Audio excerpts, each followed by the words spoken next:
ಇವಾಗ ಸಂಘಟನಾ ಕಾರ್ಯದರ್ಶಿಗಳಾಗಿರ್ತಕ್ಕಂಥ ಶ್ರೀಯುತ ಪ್ರಸಾದ್ ಕುಮಾರ್ ಅವರು ಕೂಡ ಇದ್ದಾರೆ. ಅವರಿಗೆ ಕೂಡ ಪ್ರೀತಿಪೂರ್ವಕವಾಗಿರ್ತಕ್ಕಂಥ ಸ್ವಾಗತವನ್ನು ಕೋರುತ್ತಿದ್ದೇನೆ. ಹಾಗೆ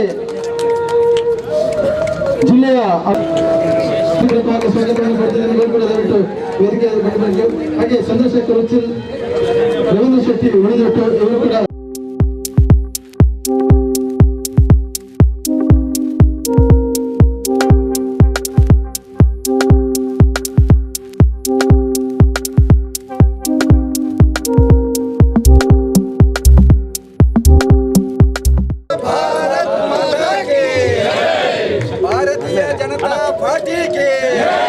नरेंद्र मोदी जी के, जेपी नड्डा जी के, येडियूरप्पा जी के, नलिन कुमार कटील जी के, बसवराज बोम्माई जी के।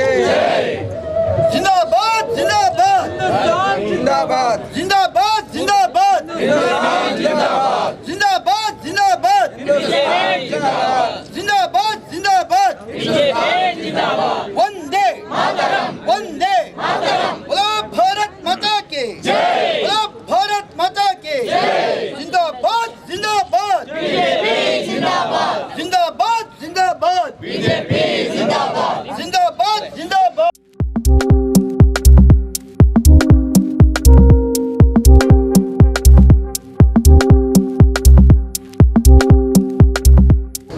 बोलो भारत माता के, भारतीय जनता पार्टी के, नरेंद्र मोदी जी के, जेपी नड्डा जी के, नलिन कुमार कटील जी के, येडियूरप्पा जी के, बसवराज बोम्माई जी के, सुदर्शन जी के।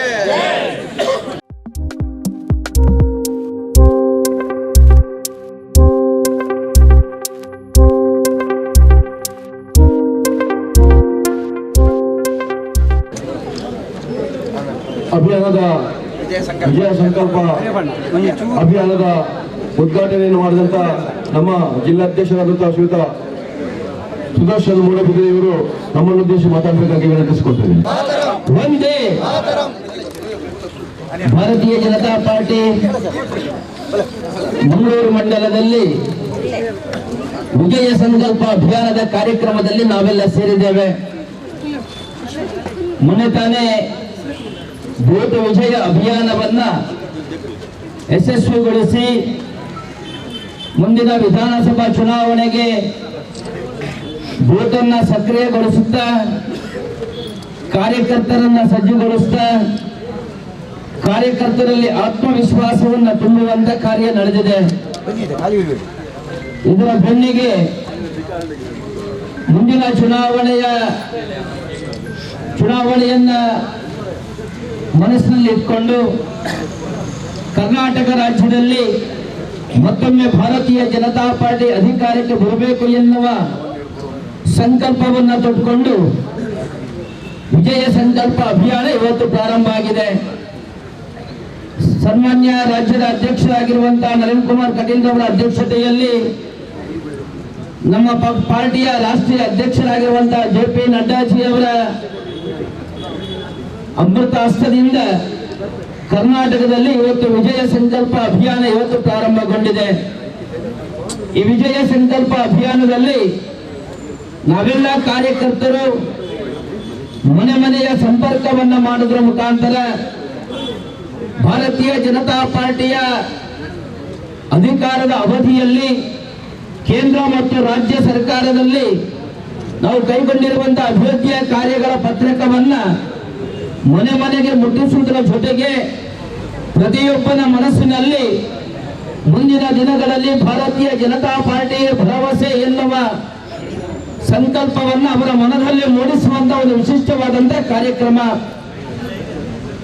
ಈ ದೇಶದ ಸಂಸ್ಕೃತಿಗೆ ಅನುಗುಣವಾಗಿ, ಜನರ ಆಶೋತ್ತರಗಳಿಗೆ ಅನುಗುಣವಾಗಿ, ಜನರ ಭಾವನೆಗಳಿಗೆ ಅನುಗುಣವಾಗಿ ಕೇಂದ್ರದಲ್ಲಿ ಮತ್ತೆ ಕರ್ನಾಟಕದಲ್ಲಿ ಭಾರತೀಯ ಜನತಾ ಪಾರ್ಟಿ ಅಧಿಕಾರವನ್ನು ನಡೆಸುತ್ತಿರುವಂತಹ ವಿಚಾರ ನಮ್ಮ ಕಣ್ಮುಂದೆ ಇದೆ.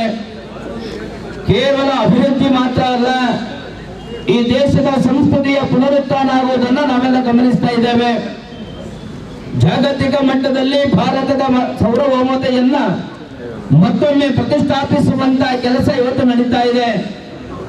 2023ನೇ ಇದೇ ವರ್ಷ ತಿಂಗಳು ಅಲ್ಲ, ಕೇವಲ ಕೆಲವೇ ದಿನಗಳು ಬಾಕಿ ಇರುವಂತಹ ಸಂದರ್ಭದಲ್ಲಿ ಕರ್ನಾಟಕದಲ್ಲಿ ನಡೆಯುವಂತಹ ವಿಧಾನಸಭಾ ಚುನಾವಣೆಯಲ್ಲಿ ಭಾರತೀಯ ಜನತಾ ಪಾರ್ಟಿ ಮುಖಾಂತರ ಅಧಿಕಾರವನ್ನು ಪಡೆಯಬೇಕು.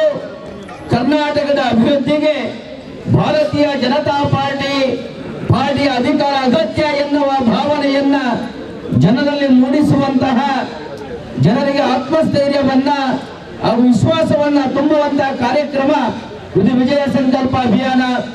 ಮುಂದಿನ ಚುನಾವಣೆಯಲ್ಲಿ ಬಿಜೆಪಿ ಅಧಿಕಾರಕ್ಕೆ ಬರ್ತದೆ ಎನ್ನುವ ಸಂಕಲ್ಪವನ್ನ ನಾವು ತೊಡುವುದರ ಜೊತೆಗೆ ಮನೆ ಮನೆಗೆ ಭೇಟಿಯನ್ನ ನೀಡುತ್ತಾ ಸರ್ಕಾರದ ಸಾಧನೆಯನ್ನ ಅವರಿಗೆ ನೀಡುವುದರ ಮುಖಾಂತರ, ಅದರ ಜೊತೆಗೆ ಭಾರತೀಯ ಜನತಾ ಪಾರ್ಟಿ ಇವತ್ತು ಜಗತ್ತಿನ ಅತಿ ದೊಡ್ಡ ರಾಜಕೀಯ ಪಕ್ಷವಾಗಿ ಇವತ್ತು ಮೂಡಿ ಬಂದಿದೆ. ಕಳೆದ ಬಾರಿ ಸುಮಾರು 18 ಕೋಟಿಗಿಂತಲೂ ಅಧಿಕವಾದಂತಹ ಸದಸ್ಯರನ್ನ ನಾವು ಮಿಸ್ ಕಾಲ್ ಮುಖಾಂತರ ನಾವು ಸೇರ್ಪಡೆ ಮಾಡಿದ್ದೇವೆ. ಈ ವಿಜಯ ಸಂಕಲ್ಪ ಅಭಿಯಾನದಲ್ಲಿ ಮತ್ತೊಮ್ಮೆ ಭಾರತೀಯ ಜನತಾ ಪಾರ್ಟಿಗೆ ಸದಸ್ಯರನ್ನ ಸೇರ್ಪಡೆ ಮಾಡುವಂತಹ ಸದಸ್ಯತನದ ಅಭಿಯಾನ ಕೂಡ ಈ ಕಾರ್ಯಕ್ರಮದಲ್ಲಿ ನಡೆಯಲಿಕ್ಕಿದೆ. ಅದರ ಜೊತೆಗೆ ಪ್ರತಿಯೊಂದು ಬೂತ್ ಅನ್ನ ನಾವು ಸಂಪರ್ಕ ಮಾಡುವಂತಹ ಸಂದರ್ಭದಲ್ಲಿ ಆ ಬೂತ್ಗಳಲ್ಲಿ ಇರುವಂತಹ ಸಾರ್ವಜನಿಕ ಪ್ರದೇಶಗಳಲ್ಲಿ, ಜಾಗಗಳಲ್ಲಿ ಭರವಸೆಯನ್ನ ಮೂಡಿಸುವಂತಹ ಭಾರತೀಯ ಜನತಾ ಪಾರ್ಟಿಗೆ ಒಂದು ವಿಶೇಷವಾದಂತಹ ಬೆಂಬಲವನ್ನ ಜನ ಕೊಡುವ ರೀತಿಯಲ್ಲಿ ಅನೇಕ ಗೋಡೆ ಬರಗಳನ್ನ ನಾವು ಬರೆಯುವಂತಹ ಕಾರ್ಯಕ್ರಮವನ್ನ ಕೂಡ ನಾವು ಇವತ್ತು ಮಾಡ್ತಾ ಇದ್ದೇವೆ. ಪ್ರತಿಯೊಂದು ಮನೆ ಅದು ಭಾರತೀಯ ಜನತಾ ಪಾರ್ಟಿಯ ಮನೆ ಆಗಬೇಕು. ಅದರ ಜೊತೆಗೆ ಪ್ರತಿಯೊಂದು ಬೂತ್ ಅದು ಭಾರತೀಯ ಜನತಾ ಪಾರ್ಟಿಯ ಬೂತ್ ಆಗಬೇಕು ಎನ್ನುವ ಸಂಕಲ್ಪವನ್ನ ತೊಟ್ಟುಕೊಂಡು ನಾವೆಲ್ಲರೂ ಈ ಅಭಿಯಾನವನ್ನ ಪ್ರಾರಂಭಿಸಿದ್ದೇವೆ.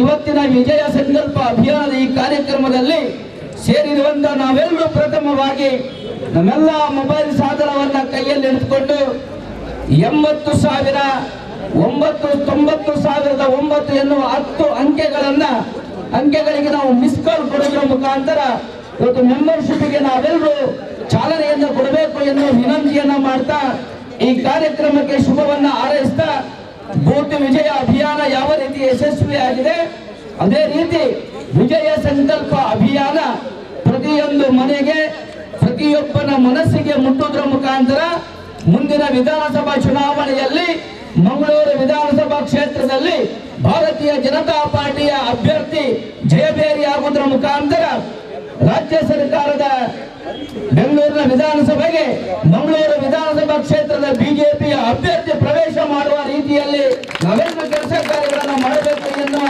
ಶುಭಾಶಯವನ್ನು ಕೊಟ್ಟು ನನ್ನ ಮಾತನ್ನು ಮುಗಿಸ್ತೀನಿ. ಜೈ ಹಿಂದ್, ಜೈ ಭಾರತ್ ಮಾತಾ. ವಾಪಸ್ ನಿಮಗೆ ಲಿಂಕ್ ಬರ್ತಿದೆ. ಆ ಲಿಂಕಿಗೆ ಇದು ನಿಮ್ಮೆಲ್ಲ ವಿವರಗಳನ್ನ ಅಪ್ಲೋಡ್ ಮಾಡಿದ್ರ ಮುಖಾಂತರ OTP ಬರ್ತದೆ. ಆ OTPಯನ್ನ ಕರಾರುವಕ್ಕಾಗಿ ನೀವು ಅದಕ್ಕೆ ಹಾಕಿದ್ರೆ ನಿಮ್ಗೊಂದು ಸಣ್ಣ ಒಂದು ಐಡೆಂಟಿಟಿ ಕಾರ್ಡ್ ಕೂಡ ನಿಮ್ಗೆ ಸಿಗ್ತದೆ ನಿಮ್ಮ ಗ್ಯಾಲರಿಯಲ್ಲಿ, ಫೋಟೋ ಗ್ಯಾಲರಿಯಲ್ಲಿ.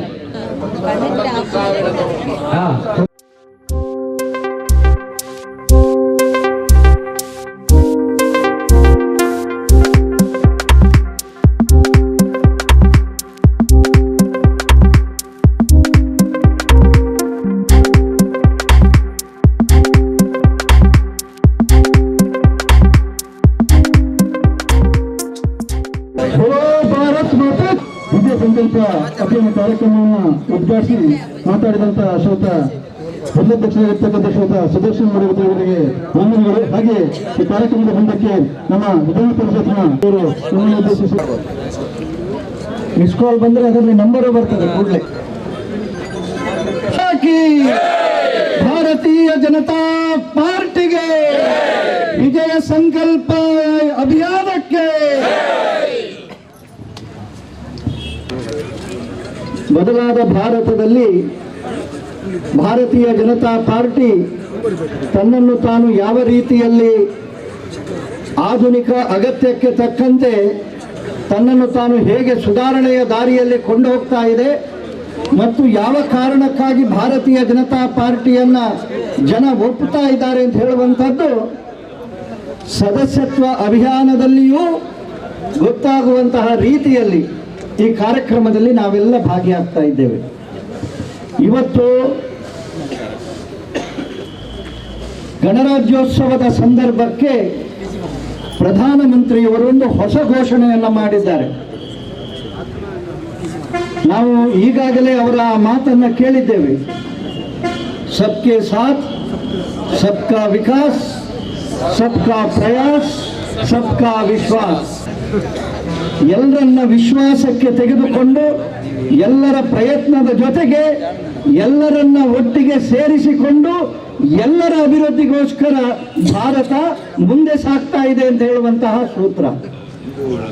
ಗಣರಾಜ್ಯೋತ್ಸವದ ಸಂದರ್ಭದಲ್ಲಿ ಈ ಬಾರಿಯ ಹೊಸ ಘೋಷಣೆ ಏನು ಅಂತ ಹೇಳಿದ್ರೆ, ವ್ಯವಸ್ಥೆಯಲ್ಲಿ ಈ ಬಾರಿ ಎದುರಿನ ಸಾಲಿನಲ್ಲಿ ವಿವಿಐಪಿಗಳ ಕುರ್ಚಿಗಳು ಇರೋದಿಲ್ಲ. ಈ ಬಾರಿಯ ಗಣರಾಜ್ಯೋತ್ಸವದಲ್ಲಿ ಯಾರು ಕೂತ್ಕೊಳ್ತಾರೆ ಅಂತ ಹೇಳಿ ಕೇಳಿದ್ರೆ, ಯಾರಿಗೋಸ್ಕರ ಈ ಪ್ರಜಾಪ್ರಭುತ್ವ ಸಮಾಜದ ಕಟ್ಟ ಕಡೆಯ ವ್ಯಕ್ತಿಯೂ ಕೂಡ ರಾಜಕೀಯದ ಒಟ್ಟು ವ್ಯವಸ್ಥೆಯಲ್ಲಿ ಸ್ವಾಭಿಮಾನದ ಬದುಕನ್ನ ಕಟ್ಟಿಕೊಳ್ಳುವಂತಹ ದೃಷ್ಟಿಯಲ್ಲಿ ಆ ರೀತಿಯ ಒಂದು ವಾತಾವರಣವನ್ನ ಸೃಷ್ಟಿ ಮಾಡಿಸುವ ಹಿನ್ನೆಲೆಯಲ್ಲಿ ಬರೀ ಘೋಷಣೆಯಲ್ಲ, ಆ ಘೋಷಣೆಯನ್ನ ಪ್ರತಿಯೊಂದು ಅರ್ಥದಲ್ಲಿಯೂ ಅನುಷ್ಠಾನಕ್ಕೆ ತರುವಂತಹ ಪ್ರಯತ್ನವನ್ನ ಪ್ರಧಾನಮಂತ್ರಿಗಳು ಮಾಡ್ತಾ ಇದ್ದಾರೆ. ಈ ಬಾರಿಯ ಈ ಮೊದಲ ಸಾಲಿನಲ್ಲಿ ಯಾರು ಇರ್ತಾರೆ ಅಂತ ಹೇಳಿ ಕೇಳಿದ್ರೆ, ಹೊಸ ಪಾರ್ಲಿಮೆಂಟ್ ಕಟ್ಟಡವನ್ನ ಕಟ್ಟುವುದಕ್ಕೆ ಅದರ ಕಾರ್ಮಿಕರು ಯಾರಿದ್ದಾರೆ ಅವರಿರ್ತಾರೆ. ಯಾರು ರಿಕ್ಷಾ ಚಾಲಕರು, ಕಾರ್ ಚಾಲಕರು ಇರ್ತಾರೆ ಅವರಿರ್ತಾರೆ. ಪೌರ ಕಾರ್ಮಿಕರು ಯಾರಿದ್ದಾರೆ, ಈ ಸಮಾಜದ ಕಟ್ಟ ಕಡೆಯ ಹಂತದಲ್ಲಿದ್ದುಕೊಂಡು ಬದುಕನ್ನ ಕಟ್ಟಿಕೊಳ್ಳುವುದಕ್ಕೆ ಪ್ರತಿನಿತ್ಯ ರಕ್ತವನ್ನ ಬೆವರು ಮಾಡಿ ಇಡೀ ಸಮಾಜದ ದೃಷ್ಟಿಯಲ್ಲಿ ಕೆಲಸ ಮಾಡುವಂತಹ ವ್ಯಕ್ತಿಗಳು, ಸಮಾಜದ ಕಟ್ಟ ಕಡೆಯ ವ್ಯಕ್ತಿಗಳು ಇವತ್ತು ಆ ರೀತಿಯಲ್ಲಿ ಮುಂದೆ ಇರ್ತಾರೆ. ನಿಜವಾದ ಅರ್ಥದಲ್ಲಿ ಪ್ರಜಾಪ್ರಭುತ್ವದ ವ್ಯವಸ್ಥೆಯನ್ನ ಜಾರಿಗೆ ತರ್ತಾ ಇದ್ದಾರೆ. ಅದು ಪಂಡಿತ್ ದೀನ್ ದಯಾಳ್ ಜಿಯವರು ಇರಬಹುದು, ಗಾಂಧೀಜಿಯವರು ಇರಬಹುದು. ಯಾರೆಲ್ಲ ಈ ದೇಶದ ಸ್ವಾತಂತ್ರ್ಯದ ಸಂದರ್ಭದಲ್ಲಿ ಈ ದೇಶ ಯಾವ ಕಡೆ ಯಾವ ದಿಕ್ಕಿಗೆ ಸಾಗಬೇಕು ಅಂತ ಹೇಳುವಂತಹ ಕನಸನ್ನ ಕಂಡ್ರು, ಯಾರಿಗೆ ಈ ಸ್ವಾತಂತ್ರ್ಯ ಅಂತ ಹೇಳುವಂತಹ ಪ್ರಶ್ನೆಯನ್ನ ಕೇಳ್ತಾ ಇದ್ದೆವು. ಯಾವುದೋ ಒಂದು ಮೇಲ್ವರ್ಗದ ಜನರಿಗಲ್ಲ, ನಮಗೆ ಸಮಾಜದ ಸಾಮಾನ್ಯ ಜನರಿಗೆ ನಮ್ಮ ಒಂದೊಂದು ಮತವೂ ಕೂಡ ನಮ್ಮ ಬದುಕನ್ನ ಕಟ್ಟಿಕೊಳ್ಳುವ ದೃಷ್ಟಿಯಲ್ಲಿ ಪರಿವರ್ತನೆಯ ಹಾದಿಯಲ್ಲಿ ಈ ದೇಶವನ್ನು ಕೊಂಡೋಗ್ತಾ ಇದ್ದಾರೆ. ಸಣ್ಣ ಉದಾಹರಣೆ, ಆದರೆ ಅದನ್ನು ಅರ್ಥ ಮಾಡಿಕೊಂಡ್ರೆ ಎಷ್ಟು ದೊಡ್ಡ ಬದಲಾವಣೆಯನ್ನ ಈ ದೇಶ ಕಾಣ್ತಾ ಇದೆ. ಈ ದೇಶದ ರಾಷ್ಟ್ರಪತಿಗಳು ಯಾರು? ಓರ್ವ ಸಾಮಾನ್ಯ ಗಿರಿಜನ ಮಹಿಳೆ, ಗುಡ್ಡ ಕಾಡಿನಲ್ಲಿ ಕಟ್ಟಿಗೆಯನ್ನು ಒಟ್ಟು ಮಾಡಿ ಸೊಪ್ಪನ್ನು ಹರಿದು ಮನೆಯಲ್ಲಿ ಕೆಲಸ ಮಾಡುತ್ತಿದ್ದಂತಹ, ಒಂದರ್ಥದಲ್ಲಿ ಕೂಲಿ ಕೆಲಸ ಮಾಡುತ್ತಿದ್ದಂತಹ ಒಬ್ಬ ಮಹಿಳೆ, ಆ ಮಹಿಳೆಗೆ ಅವಕಾಶ ಸಿಕ್ಕಿದಾಗ, ಸಾಮರ್ಥ್ಯ ಸಿಕ್ಕಿದಾಗ ಯಾವ ರೀತಿಯಲ್ಲಿ ಬೆಳಿಬಹುದು ಅಂತ ಹೇಳುವಂಥದ್ದನ್ನ, ಮತ್ತು ಇಡೀ ಸರ್ಕಾರ, ಭಾರತದ ಬಿಜೆಪಿಯ ನರೇಂದ್ರ ಮೋದಿಯವರ ಸರ್ಕಾರ ಪ್ರತಿಯೊಂದು ಸಂದರ್ಭದಲ್ಲಿಯೂ ಅವಕಾಶ ಸಿಕ್ಕಿದಾಗ ಈ ರೀತಿಯಲ್ಲಿ ಸಮಾಜಕ್ಕೋಸ್ಕರ ಬದುಕುವಂತಹ ಆ ತಾಯಿ ತಾನು ಕಷ್ಟಪಟ್ಟು ಬಹುಶಃ ಅವರ ಜನಾಂಗದಲ್ಲಿಯೇ ಮೊದಲ ಬಾರಿಗೆ ಆ ರೀತಿಯಲ್ಲಿ ಪದವಿಯನ್ನು ಪಡ್ಕೊಂಡು ಸಣ್ಣ ಸ್ಥಳೀಯ ಸಂಸ್ಥೆಗಳಲ್ಲಿ ಜನಪ್ರತಿನಿಧಿಯಾಗಿ ಅಲ್ಲಿಂದ ರಾಜ್ಯಪಾಲರಾಗಿ ಈಗ ಈ ದೇಶದ ರಾಷ್ಟ್ರಪತಿಗಳಾಗಿದ್ದಾರೆ ಅಂತ ಹೇಳಿದರೆ, ಓರ್ವ ಗಿರಿಜನ ಮಹಿಳೆ ಈ ದೇಶದ ಇತಿಹಾಸದಲ್ಲಿಯೇ ಪ್ರಥಮ ಬಾರಿಗೆ ರಾಷ್ಟ್ರಪತಿಯನ್ನಾಗಿ ಮಾಡಿದಂತಹ ಗೌರವ ಇದ್ರೆ ಅದು ಭಾರತೀಯ ಜನತಾ ಪಾರ್ಟಿಗೆ. ಸಬ್ಕೆ ಸಾಥ್ ಸಬ್ಕಾ ವಿಕಾಸ್ ಅಂತೇಳಿ ಹೇಳುವಾಗ ಮತ್ತೆ ಪುನಃ ಅಲ್ಲಿಂದ ನಮ್ಮ ಊರಿನ ಈ ಕ್ಷೇತ್ರದ ಹರೇಕಳ ಹಾಜಬ್ಬನಂತವರನ್ನು ಕೂಡ ಹುಡುಕಿ ಶಾಲೆಗೆ ಮೊದಲೆಲ್ಲ ಪ್ರಶಸ್ತಿಗಳನ್ನು ಹುಡುಕಿಕೊಂಡು ಅದರ ಹಿಂದೆ ಬಹಳ ಸಮಾಜದ ಮೇಲಿನ ವರ್ಗದವರು ಹೋಗ್ತಾ ಇದ್ರು. ಆದರೆ ಯಾರು ಸಮಾಜದ ಕಟ್ಟ ಕಡೆಯ ವ್ಯಕ್ತಿ ತನ್ನ ಊರಿನ ಕನಸು ಕಟ್ಟಿಕೊಳ್ಳುವ ದೃಷ್ಟಿಯಲ್ಲಿ ಒಂದು ಶಾಲೆಯನ್ನು ನಿರ್ಮಾಣ ಮಾಡಿದಂತಹ ಎಂತೆಂಥ ಒಬ್ಬೊಬ್ಬ ವ್ಯಕ್ತಿಗಳನ್ನ ನಾವೇನಾದರೂ ಗಮನಿಸಿದರೆ ಈ ಬದಲಾದ ಭಾರತದಲ್ಲಿ ನಾವು ಬದುಕ್ತಾ ಇದ್ದೇವೆ. ಇತ್ತೀಚೆಗೆ ಇದನ್ನು ನೀವು ಸ್ವಲ್ಪ ಗಮನಿಸಬೇಕು, ಇದನ್ನ ಮನೆಗೆ ತಲುಪಿಸಬೇಕು ಅಂತ ಹೇಳುವಂತಹ ಭಾರತ ಯಾವ ರೀತಿಯಲ್ಲಿ ಬದಲಾಗ್ತಾ ಇದೆ. ಇವತ್ತು ಇಡೀ ಜಗತ್ತಿನಲ್ಲಿ 5ನೇ ಆರ್ಥಿಕ ಶಕ್ತಿಯಾಗಿ ಮೂಡಿ ಬಂದಿದೆ. ಮುಂದಿನ 25 ವರ್ಷಗಳ ಒಳಗೆ 2037ನೇ ಇಸವಿಗೆ ಟು ಬಿ ಎಕ್ಸಾಕ್ಟ್ ಈ ದೇಶ ಜಗತ್ತಿನ 3ನೇ ರಾಜಕೀಯ ಶಕ್ತಿಯಾಗಿ ಆರ್ಥಿಕ ಶಕ್ತಿಯಾಗಿ ಹೊಮ್ಮಿ ಬರುವಂತಹ ದೃಷ್ಟಿಯಲ್ಲಿ ಭಾರತ ಮುನ್ನಡೀತಾ ಇದೆ. ಒಮ್ಮೆ ನಮ್ಮ ದೇಶದ ಸುತ್ತಮುತ್ತಲಿನ ದೇಶಗಳ ಪರಿಸ್ಥಿತಿಯನ್ನ ನಮ್ಮ ದೇಶದ ಜೊತೆಗೆ ತುಲನೆ ಮಾಡಿ ನೋಡಿ. ಇತ್ತೀಚೆಗೆ ಪಾಕಿಸ್ತಾನದ ಏರ್ ಮಾರ್ಷಲ್ ಆಗಿದ್ದಂಥವರು ಈಗಲೂ ಪಾಕಿಸ್ತಾನದ ಆಡಳಿತ ವ್ಯವಸ್ಥೆಯಲ್ಲಿ ಇರುವಂಥವರು. ನಾವೊಮ್ಮೆ ಆತ್ಮವಿಮರ್ಶೆ ಮಾಡಿಕೊಳ್ಳಬೇಕಾಗಿದೆ. ಭಾರತ ನಮ್ಮಿಂದ ನಮ್ಮ ಕೈಗೆ ಎಟಕದಷ್ಟು ಇಡೀ ಜಗತ್ತಿಗೆ ಸ್ಪರ್ಧೆ ಕೊಡುವ ದೃಷ್ಟಿಯಲ್ಲಿ ನಾವು ಮುಂದೆ ಹೋಗಿದ್ದೇವೆ. ಭಾರತ ಮುಂದೆ ಹೋಗಿದ್ದೇವೆ, ನಾವು ಯಾಕೆ ಹಿಂದಿದ್ದೇವೆ ಅಂತ ಹೇಳುವಂಥದ್ದನ್ನ ಆಲೋಚನೆ ಮಾಡಬೇಕು ಅಂತ ಹೇಳುವಂತಹ ಮಾತನ್ನ ಹೇಳಿದ್ದಾರೆ. ಭಾರತ ಇವತ್ತು ಜಗತ್ತಿನ ಆರ್ಥಿಕ ಶಕ್ತಿಯಾಗಿ ಇಡೀ ಏಷ್ಯಾದಲ್ಲಿಯೇ ಚೀನಾದ ಒಟ್ಟಿಗೆ ಸಮಸಾಟಿಯಾಗಿ ಚೀನಾವನ್ನು ಮೀರಿಸುವ ರೀತಿಯಲ್ಲಿ ಜಗತ್ತಿನ ವಿಶ್ವಾಸವನ್ನ ಪಡೆದು G20ಯ ಅಧ್ಯಕ್ಷ ಸ್ಥಾನವನ್ನ ಪಡೆಯುವಷ್ಟರ ಮಟ್ಟಿಗೆ ಈ ದೇಶದ ಪ್ರಧಾನಿ ಈ ದೇಶವನ್ನ ಮುನ್ನಡೆಸ್ತಾ ಇದ್ದಾರೆ ಅಂತ ಹೇಳುವಂತಹ ಹಿನ್ನೆಲೆಯಲ್ಲಿ ಅದರ ಜೊತೆಗೆ ಈಗ ತಾನೇ ನಮ್ಮ ಅಧ್ಯಕ್ಷರು ಹೇಳಿದರು, ಸಮಾಜದ ಕಟ್ಟ ಕಡೆಯ ವ್ಯಕ್ತಿಗಳಿಗೆ ಯಾವ ರೀತಿಯಲ್ಲಿ ಅವರು ತಲುಪಿದ್ದಾರೆ. ಒಂದೊಂದು ಯೋಜನೆಯನ್ನು ತಂದಾಗಲೂ ಎಲ್ಲರೂ ಅಪಹಾಸ್ಯ ಮಾಡಿದ್ರು, ಜನಧನ ತಂದಾಗಲೂ ಅಪಹಾಸ್ಯ ಮಾಡಿದ್ರು. ಏನದು ಡಿಜಿಟಲ್ ಪೇಮೆಂಟ್ ಅಂತ ಹೇಳುವಾಗ ಈ ದೇಶದಲ್ಲಿ ಸಾಧ್ಯವ ಅಂತೇಳಿ ಹೇಳಿದ್ರು. ಇವತ್ತು ಇಡೀ ಜಗತ್ತಿನಲ್ಲಿ ಡಿಜಿಟಲ್ ಪೇಮೆಂಟ್ ಮೂಲಕ ಅತ್ಯಂತ ದೊಡ್ಡ ವ್ಯವಹಾರ ಮಾಡುವ ದೇಶ ಯಾವುದು ಅಂತೇಳಿ ಕೇಳಿದ್ರೆ ಅದು ಭಾರತ ಅಂತ ಹೇಳುವಂಥದ್ದನ್ನ ನಾವು ಅಭಿಮಾನಪೂರ್ವಕವಾಗಿ ಹೇಳಬೇಕು. ಯಾರು ಈ ದೇಶದ ಜನರ ಮೇಲೆ ವಿಶ್ವಾಸ ಇಲ್ಲದೆ ಇದು ಸಾಧ್ಯವೋ, ಜನಸಾಮಾನ್ಯರಿಗೆ ಸಾಧ್ಯವೋ ಅಂತೇಳಿ ಕೇಳಿದಂಥವರು ಇವತ್ತು ಮುಖ ಮುಚ್ಚಿ ಕೂತ್ಕೊಳ್ಳುವಂತಹ ರೀತಿಯಲ್ಲಿ ಬದಲಾವಣೆ ತಂದಿದ್ದಾರೆ. ಕೊರೋನಾದ ಸಂದರ್ಭವನ್ನ ನೆನಪಿಸಿಕೊಂಡು ಒಮ್ಮೆ ಆಲೋಚನೆ ಮಾಡಿ ಆ ಲಸಿಕೆ ಬಂದಾಗ ಈ ದೇಶದ ವಿಜ್ಞಾನಿಗಳ ಮೇಲೆ ಸಂಶಯವನ್ನು ಪಟ್ಟರು. ಆದರೆ ಇಡೀ ಜಗತ್ತಿನಲ್ಲಿ ಮುಂದುವರಿದ ರಾಷ್ಟ್ರವನ್ನು ಸೇರಿಕೊಂಡು ಅತ್ಯಂತ ಪರಿಣಾಮಕಾರಿಯಾಗಿ ಕಾಶ್ಮೀರದಿಂದ ಕನ್ಯಾಕುಮಾರಿಯವರೆಗೆ 140 ಕೋಟಿ ಜನರಿರುವಂತಹ ಈ ದೇಶದಲ್ಲಿ ಅತ್ಯಂತ ಯಶಸ್ವಿಯಾಗಿ ಜಗತ್ತೇ ವಿಸ್ಮಯ ಪಡುವಂತಹ ರೀತಿಯಲ್ಲಿ ಕೊರೋನಾವನ್ನ ಎದುರಿಸಿದ ದೇಶ ಯಾವುದು ಅಂತೇಳಿ ಕೇಳಿದರೆ ಅದು ಭಾರತ ಅಂತ ಹೇಳೋದರ ಬಗ್ಗೆ ನಾವು ಅಭಿಮಾನ ಪಡಬೇಕು. ಈಗಲೂ ಚೈನಾದ ಬಗ್ಗೆ ಅಲ್ಲಿ ಇಲ್ಲಿ ಕೊರೋನಾದ ಬಗ್ಗೆ ಮಾತನಾಡುತ್ತಿರುವಾಗಲೂ ನಮ್ಮಲ್ಲಿ ಹಾಗಿಲ್ಲ ಅಂತ ಹೇಳುವಂತಹ ಬದಲಾದ ಪರಿಸ್ಥಿತಿಯಲ್ಲಿದ್ದೇವೆ. ಇಂತಹ ದೇಶಕ್ಕೆ ಡಬಲ್ ಎಂಜಿನ್ ಸರ್ಕಾರ, ಕರ್ನಾಟಕದ ಒಂದೊಂದು ಬಿಜೆಪಿಯ ಶಾಸಕರಿರುವಲ್ಲಿ ಎಲ್ಲಿ ಬಿಜೆಪಿಯ ಶಾಸಕರಿದ್ದಾರೆ ಅಲ್ಲಿ 4 ಪಟ್ಟು 5 ಪಟ್ಟು ಅಭಿವೃದ್ಧಿ ಕಾರ್ಯಗಳು ಕಾಂಗ್ರೆಸ್ ಸರ್ಕಾರದ ಸಂದರ್ಭಕ್ಕಿಂತಲೂ ಈಗ ಆಗಿದೆ. 300 ಕೋಟಿ ರೂಪಾಯಿ ಸಿದ್ದರಾಮಯ್ಯನ ಕಾಲದಲ್ಲಿ ಆಗಿದ್ರೆ ಈ ಬಾರಿ ಬೆಳ್ತಂಗಡಿಯಲ್ಲಿ 4,000 ಕೋಟಿ ರೂಪಾಯಿ ಅಭಿವೃದ್ಧಿಯ ಕೆಲಸಗಳಾಗಿದೆ. ಆ ರೀತಿಯ ಅಭಿವೃದ್ಧಿ ಕಾರ್ಯ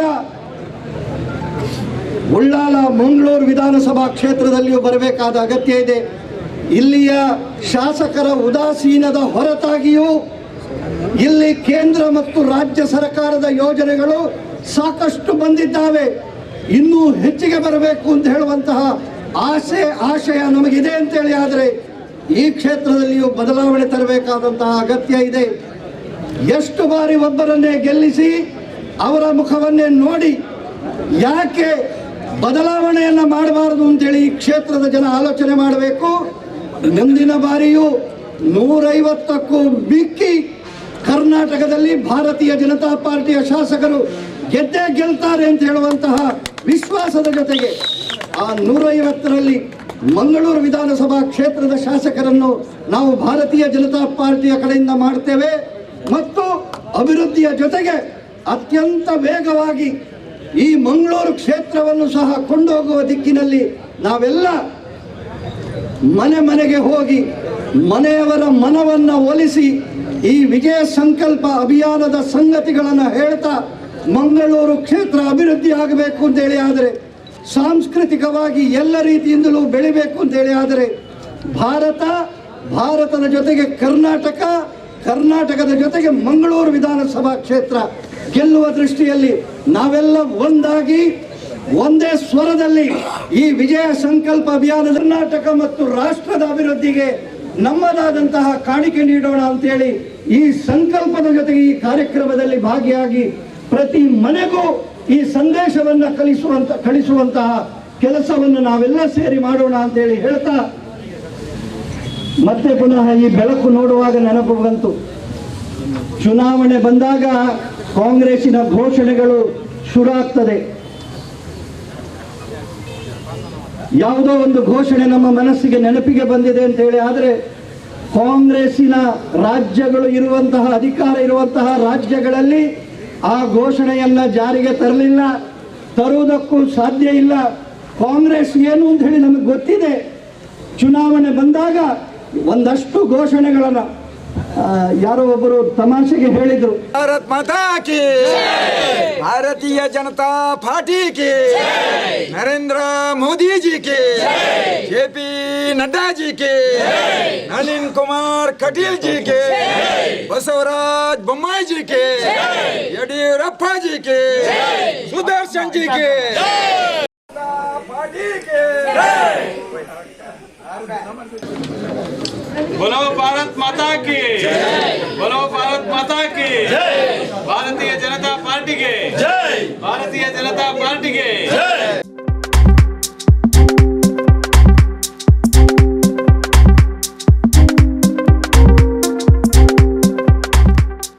भारत माता के, भारतीय जनता पार्टी के, नरेंद्र मोदी जी के, JP नड्डा जी के, नलिन कुमार कटील जी के, BJP BJP BJP BJP BJP BJP BJP. बोलो भारत माता के, भारतीय जनता पार्टी के, BJP BJP BJP BJP BJP BJP. बोलो भारत माता के, बोलो भारत माता के, भारतीय जनता पार्टी के, नरेंद्र मोदी जी के.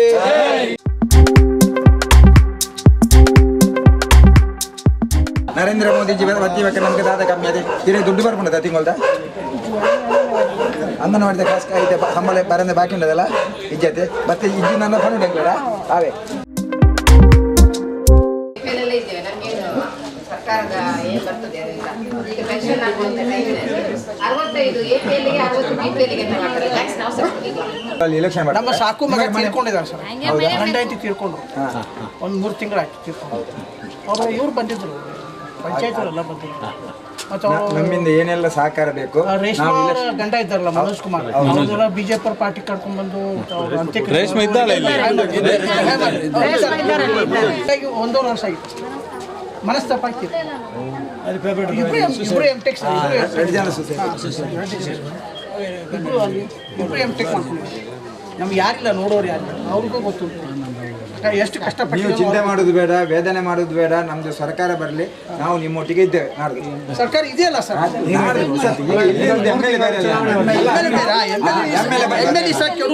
ಆಯ್ತು ಅಷ್ಟೇ. MLA